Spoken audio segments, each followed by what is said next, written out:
రాష్ట్ర బడ్జెట్ కసరత్తు తమాషాగా మారింది. పలు శాఖలు ఆర్థిక పద్దును అపహాస్యం చేస్తున్నాయి. సాంఘిక సంక్షేమ శాఖను ఆర్థిక ప్రతిపాదనలు అడిగితే ఫర్నిచర్ ఇండెంట్ పంపింది. 3 సార్లు లేఖలు రాసినా అధికార యంత్రాంగం మొద్దు నిద్ర వేయడం లేదు.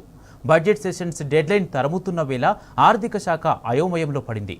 గవర్నర్ ప్రసంగం రాయడానికి కూడా సమాచారం గతి లేదు. ఆర్థిక మంత్రి స్పీచ్ కూడా ఇదే పరిస్థితి నెలకొంది. ఒంట్లో భయం లేకపోతే ఏదైనా తమాషానే. కామెడీ కాకపోతే డిపార్ట్మెంట్ కోసం బడ్జెట్ ప్రపోజల్స్ పంపమంటే సాంఘిక సంక్షేమ శాఖ ఫర్నిచర్ ఇండెంట్ పంపడమేంటి? ఈ ఆర్థిక సంవత్సరానికి బడ్జెట్ ప్రవేశపెట్టే సమయం తరుముకొస్తున్న తరుణంలో వివిధ శాఖలు మొద్దు నిద్ర వేరడం లేదట. బద్ధకమో మరేదో గాని ఆర్థిక శాఖ ఇప్పటికీ 3 సార్లు లేఖలు రాసినా కొన్ని విభాగాలు జాడ్యం వేటడం లేదట. వాళ్ల విజ్ఞప్తులను లైట్ తీసుకొని ప్రతిపాదనలు పంపడం లేదట. ఒకవేళ పంపినా డేట్స్, నెంబర్ డిజిట్స్ మార్చి పాత ప్రపోజల్స్ పంపుతున్నారట. బడ్జెట్ సమావేశాల సందర్భంగా గవర్నర్ ఇవ్వాల్సిన ప్రసంగానికి సైతం సమాచారం దిక్కులేదని ఆర్థిక శాఖ అధికారులు విస్మయం వ్యక్తం చేస్తున్నారు. యథావాత బడ్జెట్ రూపకల్పన కోసం జరుగుతున్న కసరత్తు మాత్రం నత్తకు నడక నేర్పిస్తోందన్నది ఆర్థిక శాఖ వర్గాల బోగట్ట.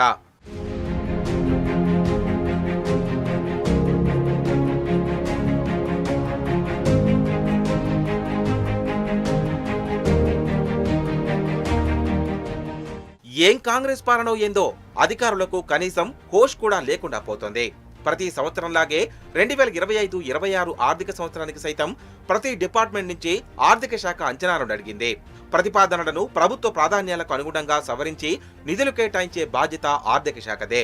అయితే ఇప్పటికీ 3 సార్లు లేఖలు రాసిన వివిధ విభాగాల అధిపతులు మొద్దు నిద్ర వేయడం లేదని ఆర్థిక శాఖ వర్గాలు వాపోతున్నాయి. శాఖలు జాడ్యం వీడేదెప్పుడు, ప్రపోజల్స్ పంపేదెప్పుడు, వాటిని కూర్చి బడ్జెట్ రూపొందించేది ఎప్పుడని అధికారులు తలలు పట్టుకుంటున్నారు. కనీసం గవర్నర్ ప్రసంగం, ఉప ముఖ్యమంత్రి మల్లు భట్టి విక్రమార్క అసెంబ్లీ స్పీచ్ రాద్దామన్నా తగిన సమాచారం అందుబాటులో లేదు. బడ్జెట్ ప్రవేశపెట్టాల్సిన సమయం ఆసన్నమైతుంటే వివిధ శాఖలకు కనీసం చీమ కొట్టినట్లయినా లేకపోవడం బాధాకరమంటున్నాయి ఆర్థిక శాఖ వర్గాలు.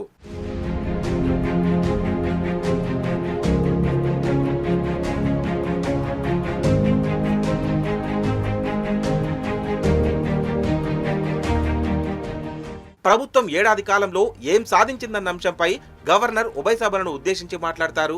కాగా ఆర్థిక శాఖ మంత్రి హోదాలో భట్టి విక్రమార్క సభలో ఇచ్చే ప్రసంగం పాఠం ప్రభుత్వానికి గుండెకాయ లాంటిదే. గడిచిన ఏడాది కాలంగా ఎలాంటి ప్రగతి సాధించారు, ఆర్థికంగా ఎలాంటి ఇబ్బందులు తలెత్తాయి, వాటిని ఏ రకంగా పరిష్కరించారు అన్న విషయాలన్నీ ఆయన స్పీచ్ లో ఉంటాయి.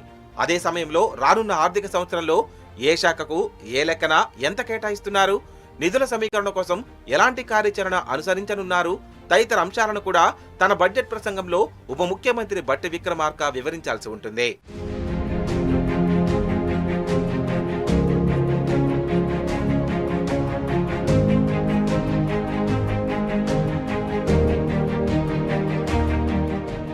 వచ్చే మార్చిలోగా అన్ని శాఖల పద్దులను ట్రెజర్ బెంచ్ శాసనసభలో ప్రవేశపెట్టి చర్చించి ఆమోదం పొందితేనే ఏప్రిల్ 1వ తేదీ నుంచి ప్రభుత్వపరమైన ఆర్థిక వ్యవహారాలు ముందుకు వెళ్తాయి. లేదంటే ఆర్థిక ప్రతిష్టంభన నెలకొని సంక్షేమ పరిస్థితులు తలెత్తుతాయి. గడిచిన ఆర్థిక సంవత్సరంలో జరిపిన కేటాయింపులు, వాటి ఖర్చు, రాబడి, వ్యయం ఇలా ₹1లో ప్రతి పైసా లెక్కను పాలకులు అసెంబ్లీ ముందు ఉంచాల్సి ఉంటుంది.